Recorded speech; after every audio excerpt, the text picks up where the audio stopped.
ሰው እንዴ ሁሉ ጻድቅ በጊዜ ርቱ በቀናችሁ ጊዜ ሁሉ ጻድቅ ነው ይላል። እንዲህ ነጠላ ለብሰ ስናያችሁ ለካ ደጋግ ትመስላላችሁ። እንዲህ ስንት ነገር አለን በውስጣችን በእውነቱ። አውሬ ዝም ብሎ ሰው መስሎ ይሄዳል እንዴ? ሰው እኮ የሚፈተነው እንደዚያ ሊቅ በችግር ጊዜ እኮ ነው አይደል እንዴ? አንድ ቀን እንደው ዝም ብለህ ቀን ሰጠኝ ብለህ እንደው አሁን አንተ ደብረ ታቦርን ያላቀ ታገስታ አሰድባለህ። ኧረ በሞቴ በእውነቱ እንዴ! ለምን አድዋ ዛሬ ነው ያለቻች ጀግና። አድዋ ዛሬ ነው አለች። ምንድን ማለቷ ነው? አድዋ ዛሬ አሁን እኛ ዛሬ እንደዚህ የተሰበሰብነው አድዋ ነው። አድዋ ባይኖር ኑሮ እኛ የለንም ማለት ነው። ይሄ ብቻ አይደለም። እነ ኔልሰን ማንዴላም አልነበሩ። ከምን መጥተው ማን አለ? ስለዚህ አድዋ ማለት የዓለምን ርዕዮት የቀየረ ቤተክርስቲያኑ ምሽግ አድርጎ ቤተክርስቲያኑ ጉልላት ላይ ሆኖ መተኮስ ጀመሩ እና ፊታውራሪ ገበየው እንዳይተኩሱ ቤተክርስቲያን ውስጥ ነው ያላቸው አማራጭ ምንድነው? ጎራዴውን ይዘው አንገቱን መቅላት እና ሊሄዱ ሲወስኑ በኋላ ያቺ አዝማሪ እንዲህ አለች፣ አድዋ ስላሴን ጠላት አረከሰው ገበየ በሞት ይግባና ቅዱስ ያለችው ጊዜ እንደው እየተምዘገዘገ ሲሄድ እንዲህ አለ፣ ለአንድ ቀን ሆድ ብዬማ ጎንደርን ያክል ሀገር አላሰድብም አለ። አየህ፣ ለአንድ ቀን ሆድ ብዬማ ጎንደርን ያክል ሀገር አላሰድብም አሉና በአንድ ጣታቸው በአውራ ጣታቸው እያነሱ ቀስ አድርገው መብላት ጀመሩ ማለት ነው። ያን ቀን ቢበሉም ሺህ ዓመት አያኖራቸው፣ ያን ቀን ባይበሉም በአንድ ቀን አይሞቱም አይደል? በዚህ መንገድ ያስከበሯትን ያቆዩዋትን ሀገር አንተ ስትልከሰከስ ትታይ እንዴ? በቀበሌ በእንትን ስትሰርቅ ትያዛል እንዴ? አንተ እንዴ ነውር አይደለም እንዴ? በእውነቱ አንዳንድ ጊዜማ እንደ ሰው እናስብ እንጂ ኩሩ ሁኑ። ኩሩ ነው እንዴ?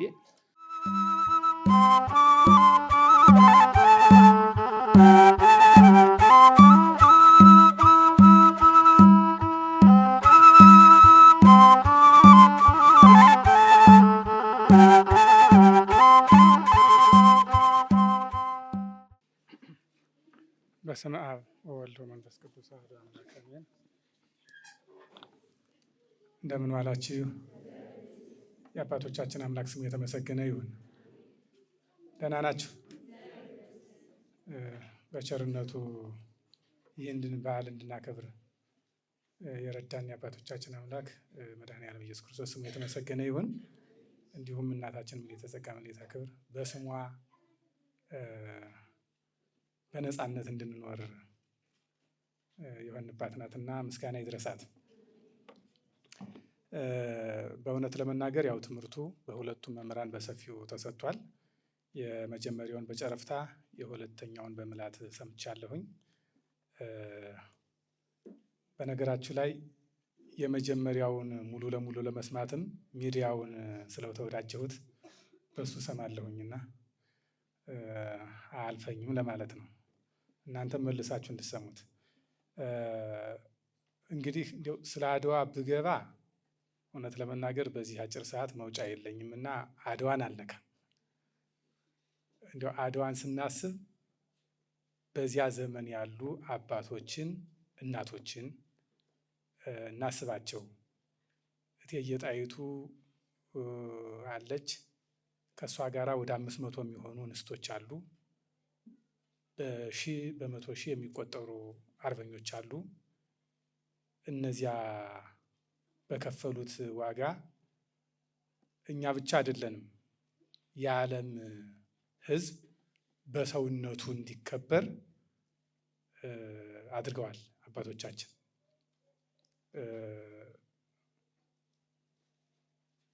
በቅኝ ግዛት የነበሩ ሀገራት በተለይ ደቡብ አፍሪካ ትመስለኛለች። በዚያ ጊዜ የዓለም ጋዜጦች በሙሉ ጥቁር ነጭን አሸነፈው በሚል አድዋን ሲዘግቡ አፄ ምኒልክ በራሱ በጣሊያን አደባባይ ምኒልክ ሺህ ዓመት ይንገስ እየተባለ በወጣቶች ሲዘመር እንግዲህ አስቡት፣ በጠላት መንደር ምኒልክ ሺህ ዓመት ይኖር ሺህ ዓመት ይንገስ እየተባለ በአደባባዮች ይዞር ነበረ። ምክንያቱም ተገፍቷል፣ ሀቅ አለው፣ እውነት አለው፣ ተገፍቷል፣ አትንኩኝ ነው ያለ እንጂ አልሄደም። እንዲያ ሲሆን በዚያ ጊዜ በቅኝ ግዛት የተያዙ ሀገራት ከዚህ በኋላ ጥቁር ይንቀሳቀስ ከዚህ ወዲያ ነጭ እንዳይሄድ ተብሎ የተገደበ ድንበር ነበር፣ የተቀመጠ መንደር ድንበር እና ጥቁሮቹ ያንን አለፉና ነጮቹ ሊኖሩበት በታሰበበት ቦታ ሄዱ እና እንዴ ለምን ወደዚህ መጣችሁ ሲሏቸው እኛም እኮ ሰው ነን አሉ። ምክንያቱም ለካም ጥቁር ያሸንፋል። ከዚያ እንቅስቃሴ የተጀመረ የአፍሪካ ሀገራት ነፃ እንዲወጡ ይሄ ቀን መሰረቱ ነበረ ማለት ነው። ይህ ብቻ አይደለም፣ ሰው በሰውነቱ መከበር እንዳለበት ያን ጊዜ ፍራንክፈርት ላይ ሆነው ተመካክረው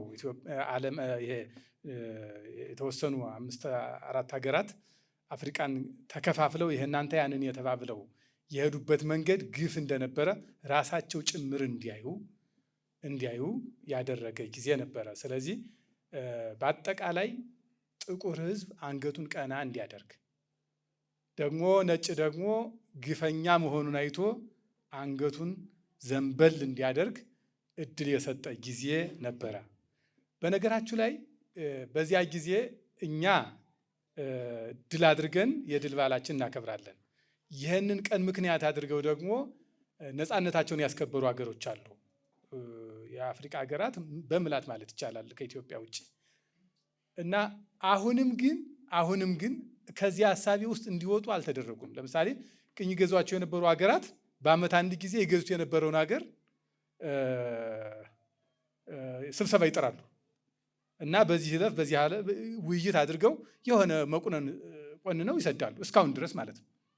ብቻ አይደለም፣ አሁን የአባይና የግብፅ ወይም የኢትዮጵያና የግብፅ በአባይ ባለው ውዝግብ አሁንም ድረስ ግብፅ የምትመስ እንግሊዝ የሰጠቻትን እንትን ነው የራሷ እስካሁን ድረስ የላትም። ስለዚህ በአስተሳሰቧ እስካሁን ቅኝ የተገዛች ሀገር ናት ማለት ነው እና ከዚህ ህሳቤ ነው ነፃ ያወጡ። አሁን ይገርማቸዋል።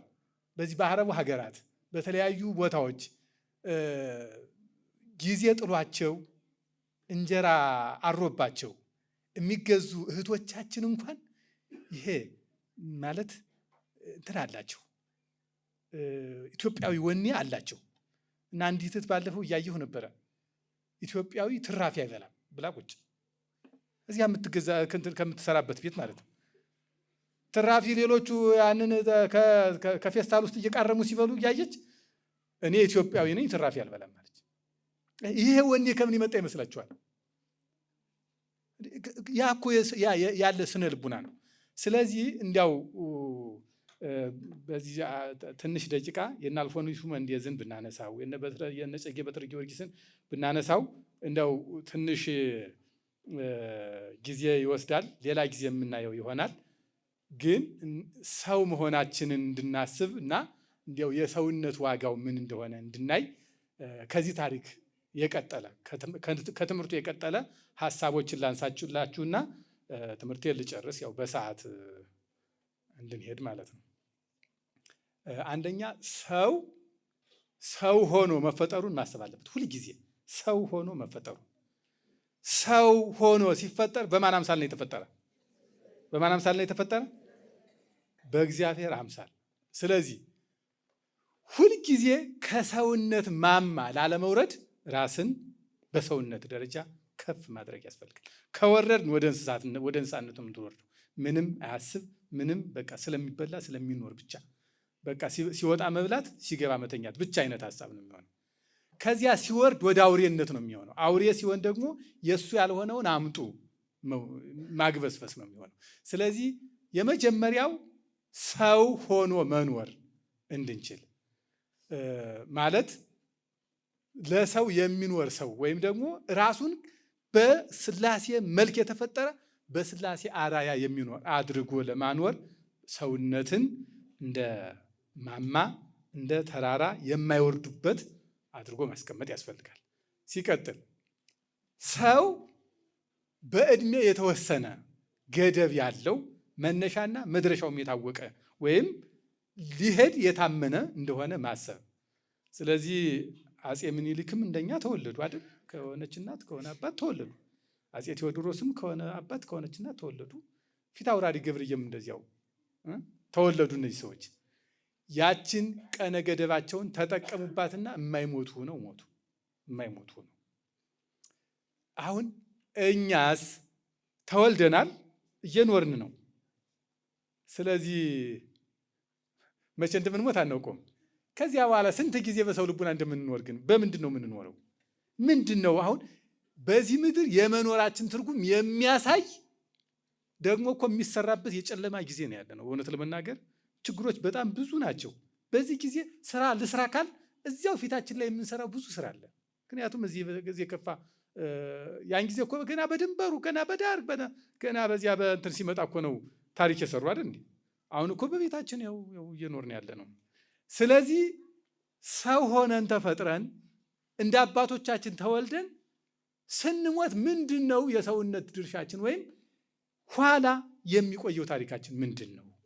ስለዚህ ጌታቸው በላቸው አንተነህ አጸደ ወለተ ማንንቴስ ተብለን የዛሬ 5 ዓመት ዛሬ ብናልፍ ምንድን ነው የሚያስጠራን? ወይም በምን ልንታወስ እንችላለን?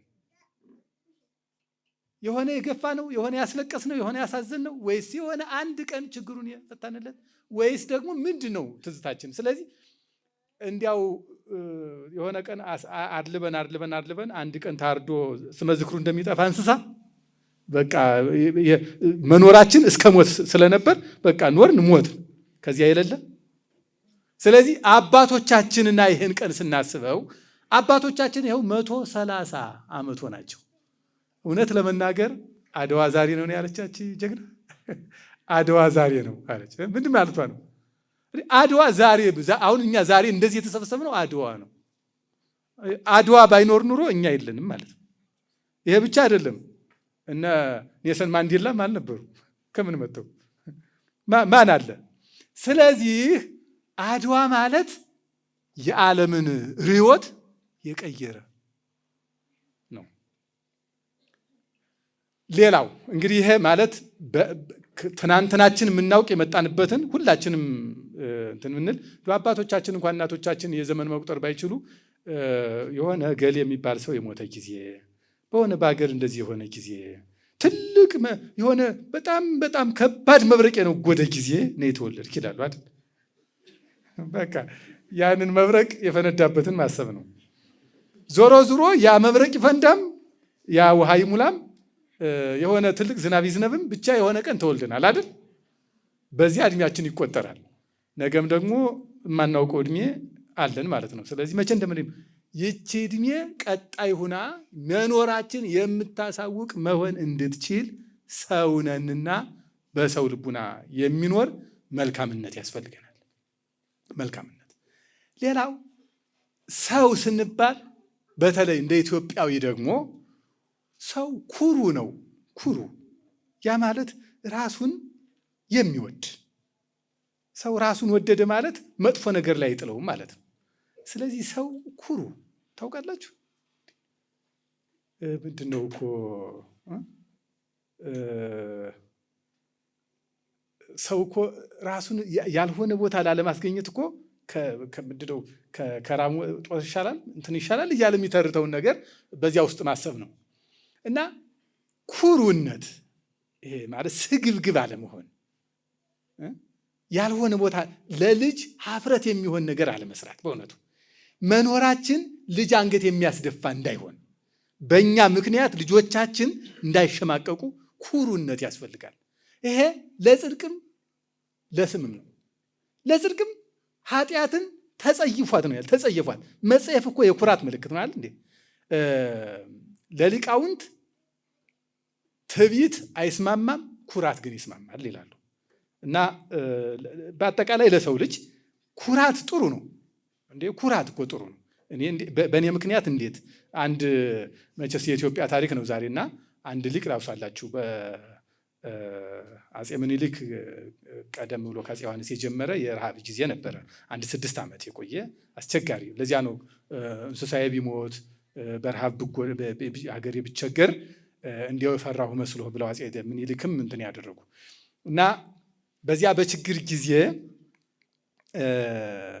አንድ ባለሀብት ድግስ ደገሰ እና ከጎንደር አንዱ ሊቅ እንግዲህ ከየቦታው አንዳንድ ሊቅ ጠርቶ ሰው ላኩልኝ ግብዣ በዚህ ዘመን የደገሰ ተብዬ ስሜን ላስጠራ ነው ብሎ እንግዲህ አስቡ ማለት ነው። ሊቃውንትን ጠራ እና ከጎንደር ጠርተው የሄዱት አይነ ስውር መምህር ናቸው። እና መሪያቸው ይዟቸው ሄደ። ሄደው ምግቡን እየተበላ ቀርቦ እየተበላ ሳለ እንዲያው ዝም ብሎ አንዳንዱ በቃ እስከ ክንዱ ድረስ እያነሳ መቼስ እንዲያው አጎራረሱ ከፍቷል።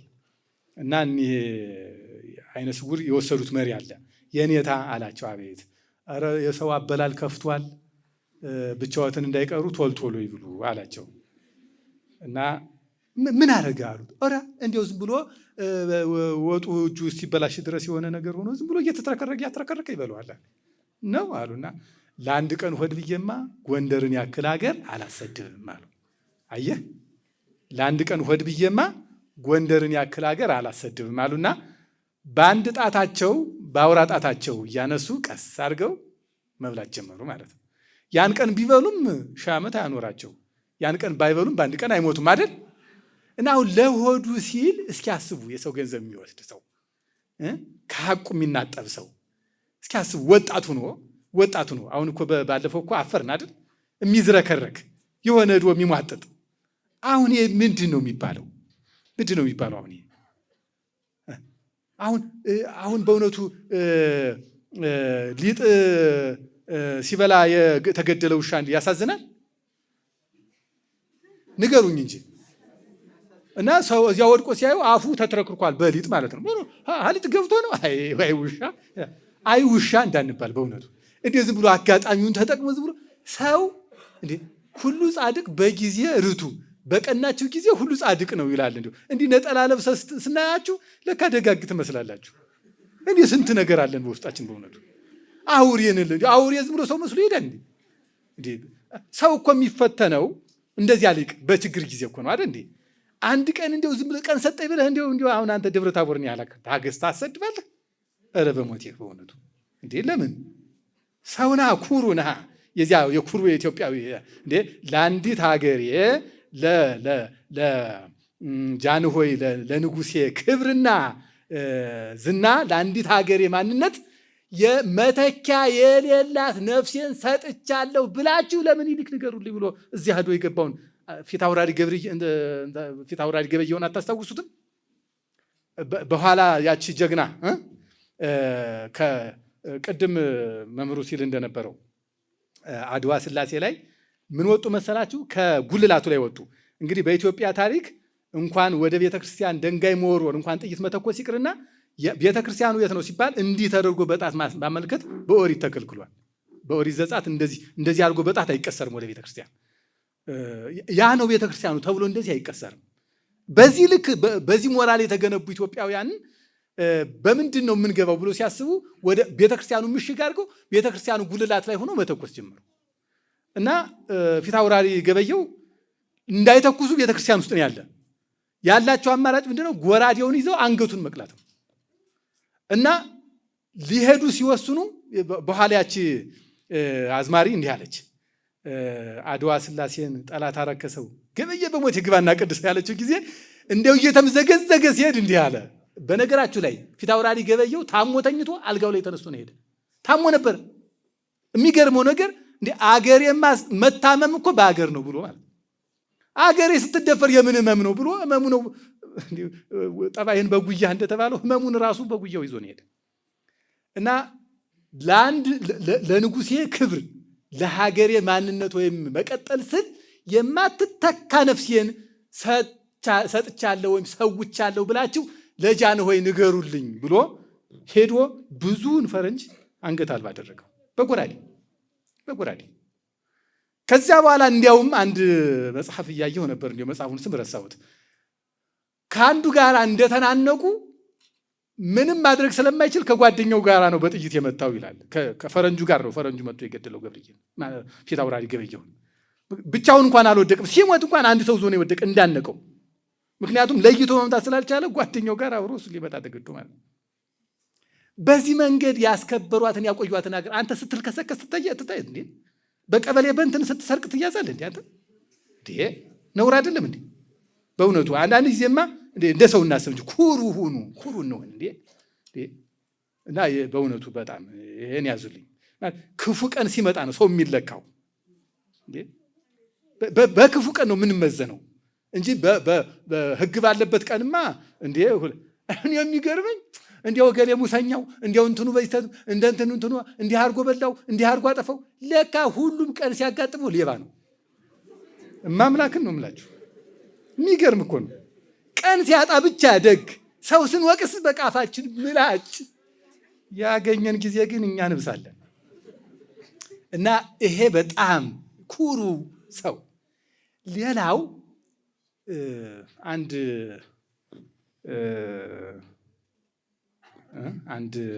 መጽሐፍ ካነበብኩት ብዙ ጊዜ የሆነ መጽሐፉን ረስቼዋለሁ። እና የሆነ ሀገር ሂዶ ትምህርት ተማረና ፈላስፋው ተምሮ ሲመጣ ያን የተማረውን ይጠይቀዋል። ያቺ የተማርክባት ከተማ እንዴት ናት ሲለው ሰው እንዲህ ያለ ነው፣ ክፉ ነው፣ እንትን ነው፣ እንደዚህ ነው፣ ምንም ሰው አይወድ ምናምን አይልም፣ እንደዚህ አይልም ብሎ ከተማይቱን አክፋፍቶ ነገረው። አዎ አለው። ያ ፈላስፋ አለው። ደግሞ ሌላኛውን ጠየቀው። አንተስ እንዴት አለ እንዲህ ሀገር ተምሬ የመጣሁ እና እንዴት ነው? እንዴ ሰዎቹ በጣም ደጎች፣ ተባባሪዎች፣ ሰው ወዳዶች፣ እንግዳ ተቀባዮች፣ እንትኖች። ከዚያ በኋላ ለስራ ከነዚያ ከሁለቱ ለስራ ይፈልጋል አንዱ። እና እንግዲህ አሁን ከተማ አንድ ተደርጎ ክፉ ነው አይባልም። አያስቡት እንግዲህ አስቡ። ይሄ ሰው እንግዲህ የራሱን ክፋት ነው የሚገልጠው። ሲገልጥ ያም የሚገልጠው የራሱን ደግነት ነው። ስለዚህ ሰው የሚሆነው ደግ ከሆነ ከተማው ደግ ይሆንለታል ማለት ነው። ክፉ ከሆነ ደግሞ የኖረበትም ሁሉ ክፉ ይሆንበታል። ምክንያቱም ሰውን ሰው የሚያየው በዚያ በራሱ ልብነት፣ ምክንያቱም በራሱ አይን ነው ሰውን የሚያየው እንጂ በሰው አይን አይደለም ሰውን የሚያየው። ታውቃላችሁ አይደል? ሰውን የሚያዩ በራሱ ማያ ስለሆነ ልክ የራሱ ማያ ክፉነት ከሆነ ሰውን ሁሉ ክፉ አድርጎ ያያል። እና ይህን መጽሐፍ መነኮሳት ሲገልጠው ምን ይላል? ሌባ ሌሊት ባይታዊው ወደ ባህር እንግዲህ እንቅልፍ እንዳያስቸግራቸው ባህር ሂደው እስከ አንገታቸው ጠልቀው ይጸልያሉ አባቶቻችን። እስከ አንገታቸው በባህር ውስጥ ገብተው አንገታቸውን ብቅ አድርገው ይጸልዩ ያድራሉ። እና ሌባው ባይታዊው ወደ ባህር ገብቶ ሊጸልይ ሲሄድ ቢያየው ሌባው ሌሊት እንግዲህ ወይ ሊቀበል ወይ ሊሰርቅ ሲሄድ ማለት ነው። አየ ውስጠ ቀጣፊ ለባይታዊ መነኩሴ እየመሰለ እንደኔ ይሰርቃል ይላል። ምክንያቱም እሱ የሚያውቀው ምን የሚለውን ቋንቋ ነው? ስርቆት የሚለውን ነው የሚያውቅ። ደግሞ ባይታዊው ደግሞ ገመዱን ጠቅሎ በውስጡ ይዞ እንግዲህ ከብቱን እየሳበ የሚወስድበት ማለት ነው። ወይም የሆነ ነገር ወይም ቴሌቪዥን የሚወስድበት በሩት ደግሞ በዚህ ዘመን ብቻ የሆነ መያዣውን ይዞ ሲሄድ ሲያየው አያችሁ ቀን እንዳልባል እየዋለ ለካ ሌሊት ባህር ገብቶ የሚጸልይ ባይታዊ ነው ይላል። ባይታዊው እንግዲህ ሌባውን ባይታዊ ምን አለው? ባይታዊ ነው ብሎ አሰበው። ሌባው ደግሞ ባይታዊውን ምን ብሎ አሰበው? ሌባ ነው ብሎ። ሰውን ሰው የሚያየው እንደ ራሱ ማያ ነው ይላል። በራሱ ማያ ነው የሚያየው። እና እባካችሁ ብዙ ጊዜ ደብረ ታቦር እንዲሁ ነው፣ እንዲያው ህዝቡ እንደዚህ ነው፣ እንዲያው እንትን አትበሉ። የተረገመ ነው እንደዚህ ነው እንደዚህ ሲሉ በጣም አዝናለሁ። ሞራል ቢስ ትውልድ እንዴት ማን ረገማት? ደብረ ታቦር የተመረቀች ሀገር ናት። ታሪካዊት ሀገር ናት። እንዴ የስልጣኔ ምንጭ ናት። መነሻዋ ስልጣኔ ነው። ይገርማችኋል። እንዴ ትንሽ ከሚባሉ የኢትዮጵያ ትንሽ ቀደምት ከተሞች አንዷ ናት። እና እንዲህ እያልን ስለምንኖርባት ነው እንዲህ እየሆነች የኖረች በእውነቱ። እና ሞራላችንን ገንባው። በቃ ያለንበት ትልቅ ቦታ ነው። ያለችን ኢትዮጵያ ታላቅ አገር ናት። አሁን እዚህ እንዲያው እኔ አሁን ሪሰርች ብናደርግ እንዲያው በእውነቱ እዚህ ያለው ህዝብ በእውነት 75% ውጭ ሀገር ዞ መኖር ይፈልጋል። ምንም አሁን እንትን ቢደርሰው ምንድን ነው የምትሉት? ዲቪ ነው የምትሉት? ዲቪ ቢደርሰው አሁን ማሄድ አለ መቼስ ሁሉ በእግሩ ጣት ነው ቁሙ ያለ እንዲሁ በየትም አድርጎ እና እኔ የገረመኝ እንዲያው አሁን እዚያ ሂጄ ሳየው ደግሞ እንትን በእውነቱ በጣም እና ለምንድን ነው መሄድ የምንፈልገው? እዚያ ደግሞ ስንሄድ ሌላ ያምረናል፣ ደግሞ እዚያ ስንሄድም ሌላ ያምረናል። አሁን ቀስ ብለን እዚያች ግሪክ ከደረስን ደግሞ ጀርመን ስንሄድ ደግሞ እንዲያው ጀርመን ደግሞ አሜሪካ ያምረናል። ደግሞ አሜሪካ ስንሄድ ደግሞ እንዲያው ገነት የሚያስገባ መንገድ ብናገኝ እንዴት እንዲሁ ግን የለም መንገድ። እና ሰው ካለበት ላይ ጠንክሮ መኖር ካልቻለ የትም ቢሄድ ምንድን ነው የሚባለው? ወጥ ያጣፍጥ የሚባል አባባል ነበረ። እሱ እኮ ነው። በቃ ምንም ቢሄዱት ያው ነው። አይምሮ ነው ትልቁ ነገር እና የትኛውም ቦታ ጥሩ ለሆነ ሰው ጥሩ ነው። ታውቃላችሁ ይሄን እና ሞራላችን፣ ይሄ ስሜታችን፣ ማንነታችን በተሻለ አቋም እንገንባውና ራሳችን በተሻለ ቦታ ላይ ለማግኘት ጥረት እናድርግ እንደ ወጣት። ስለዚህ ይሄም ቅድም እንዳልኳችሁ አባቶቻችን የሰሩት ከኛ ደርሷል፣ በአንድም በሌላ። በነገራችሁ ላይ አድዋ የሄዱት ብቻ አይደሉም። አድዋ የሚሄዱት ሰዎች ሲሄዱ መንገዱን እየጠረጉ የሚያቆዩ ነበር። አንዳንዶቹ እንትን እንደሚከሰክሱ ሁሉ ይሄ ደግሞ የሄዱበት ወቅት መኸር ስለነበረ የታጠረው አጥር እሾህ ነው፣ አጋም እሾህ፣ ግራር እሾህ ምናምን የታጠረ ነበር። ያን እየጠረጉ የሚያሻግሯቸው ነበሩ። ያ ካልሆነ የሚሄዱት በባዶ እግራቸው ስለነበረ ጋሻቸውን እያስቀመጡ ነበረ እዚያ ላይ የሚሄዱት። ያንን የጠረጉ የተባበሯቸው በየሄዱበት ስንቅ የሆኗቸው አይዟችሁ ያሏቸው ሁሉ ዛሬ ኢትዮጵያ ብትባል ሀገር እንድትኖረን አድርገዋል። ክብር ይድረሳቸው በእውነቱ። ስለዚህ እኛም ለሚቀጥለው ትውልድ እንደሱ ማድረግ አለብን። ለዚያ ነው እንደ አንድ ሞቶ እኛም እንትን ያደረግነው ከአባቶቻችን እንላለን። በጉባኤ ቤታችን እንትኑ እንደዚህ አድርጎታል። ምንድነው የሚለው? ምንድነው እኮ አባቶቻችን እንቀበላለን፣ እኛ ደግሞ ለልጆቻችን እንወርሳለን። ቅድም የገብርዬ አባባል በጣም የገረመኝ ነበር። የሞቱ ሰዎች ሀገር አስረክበውናል፣ እኛ ደግሞ ሞተን እናስረክባቸዋለን። በቃ እንደዚያ እኮ ነው፣ እንደዚያ እኮ ነው። አንኖርም መቼም። ስለዚህ የአሟሟታችን መንገድ ይለያያል እንጂ አንኖርም። ቆሞ የሚኖር የለም። ይህን ማወቅ መቻል አለብን። ስለዚህ ልንሰራ ይሄ እንደ ሰው አስበን ሰው የሚለውን ስናስብ አንደኛ በስላሴ አርአያ የተፈጠርን ከእንስሳት የተሻልን ቁመን የምንሄድ ቆም ብለን የምናስብ ፍጥረታት መሆናችን፣ መላእክትንም የምንመስል እንስሳ ብቻ ሳይሆን መላእክትን የምንመስል መሆናችን ማሰብ። ሌላው እኔ ሳልፍ ታሪክ የምንድን ነው? ቀሪው ነገር የምንድን ነው? እንዲያው ሰው የልቅሶ ዕለት ራሱን ቀና ብሎ የሚያዳምጥ ቢሆን እሱን ማሰብ። እንዲሁ ደግሞ ሶስተኛ ደግሞ ሰው ኩሩ መሆን፣ ኩሩ በቃ ኩሩ በቃ ራሱን ከክፉ ነገር ላይ የማያገኝ እንዴ በስነ ልቡና ውቅር ያደገ ኃጢአትን የሚጸየፍ ትውልድ መሆን መቻል አለብን። ቅድም እንደተባለው የመጨረሻዬ አደራ ያለብን ትውልድ መሆናችን አለመርሳት። አደራ ያለብን ትውልድ አጥንት ተከስክሶ ደም ፈሶ እነዚህ አባቶቻችን በጅብ ባሞራ ተበልተው ያቆዩት ሀገር ላይ እንዳለን ማሰብ። አስታውሳለሁ ልጅ ሆኜ ከፍኖተ ሰላም ወደ ሰከላ እያወጣሁ ነበርና ሸንበቁማ የሚባል ሀገር አለ። በሱ ወጥቼ በዚያ በላይ የሆነ ወደ ሰከላ ሲወጣ ተራራ አለ። እዚያ ላይ እንደ ምንድነው ወርቃማ ድንጋይ ያለ አይደል? ቦጫቦጭ ምናምን እንለው ነበር በልጃችን ብቻ አሁን ስሙ የሆነ እና አጥንቶች እንደዚያ ተፈረካክሰው እንደዚህ ደቀው አሉ እዚያ ተራራ ላይ እና ምንድን ነው እንግዲህ የዛሬ 20 ምናምን ዓመት ማለት 1995 ዓመተ ምህረት ላይ ነው እሱ ነገር የሆነው። አይ 1996 ዓመተ ምህረት እና ምንድን ነው ብለን ጠየቅን። እንደው መቼ ዝም ብሎ አለ አይደል? ይሄ ምንድን ነው ስንል አጽም ነው፣ የሰዎች አጽም ነው አሉ። የምን ሰዎች አጽም ብለን ስጠይቃቸው በጣሊያን ጊዜ እዚህ ላይ በጣም ከባድ ጦርነት ተደርጓል ይባላል እና ጣሊያን በሁለተኛው ወረራው ማለት ነው። በሁለተኛው ስላችሁ እንዲያው በቅርብ ጊዜ ባለው እንጂ ወረራው ብዙ ጊዜ ነው። አሁን ያቆመ እንዳይመስላችሁ፣ አሁንም አለ። ያሁኑ ይሄ ስፐርሳችን የምንሆነው የማን እጅ እንደሆነ አናውቀውም።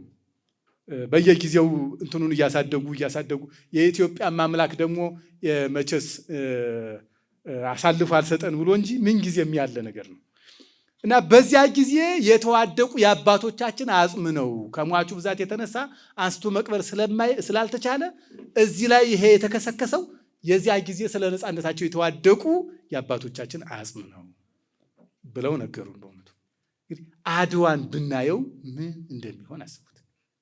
አድዋን ብናየው እና ይሄ ታሪካችን ነው።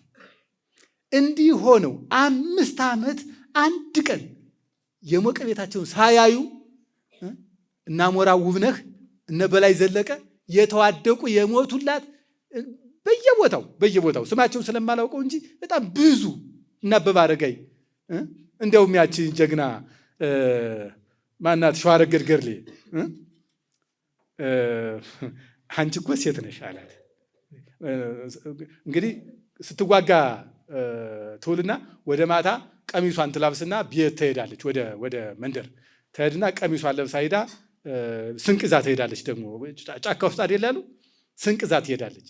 እና ስትወጣ ሴት ናት እናት፣ ስትገባ ደግሞ ወደ ጫካው ምንድን ናት? አርበኛ ናት። እና አንድ ቀን ተጠቆመና ተያዘች። እና ተያዘችና ወደ ጦር መሪው ቀረበች እና አንቺ አላት። አቤት። አሁን አንቺ እኮ ሴት ነሽ። አንቺ አሁን ሴት ነሽ እኮ አላት። ምን ማለቱ ነው?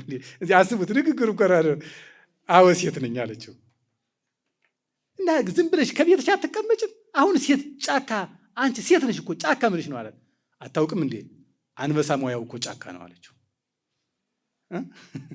ሴት አንበሳ መንደር ትገባለች እንዴ? አንበሳ እኮ የሚውለው በምን ነው? በጫካ። ስለዚህ አንበሳ ነኝ አለችዋ። እንደዚያ ሁነው በድፍረት በእውነቱ የማይረሳ የእነሱም ራሱ እኮ እነዚህ ፖርቱጋሎች የመጡ ጊዜ አንደኛው ክርስቶዶሩ ደጋማ የፍጥኝ ታስሮ ወደ ግራኝ ቀረበ እና ሲቀርብ ግራኝ እንዲህ ያልሆነ የሆነ ነገር ሲናገረው ሌላ ማድረግ ባይችል እግሩ ታስሯል። ምራቁን ትፍ ብሎ አይኑ ላይ ለጠፈበት።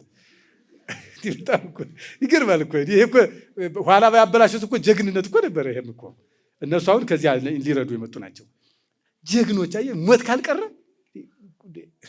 አደራ አላ ይሄ ወኔ ያለ ሰው የሚፈራው ሞት ነው አይደል? ሞት ከመጣ ምንን ይፈራል? አንድ ጊዜ ጥይት የጮኸበት ወታደር ባሩድ ከሸተተው እኮ አይፈራም።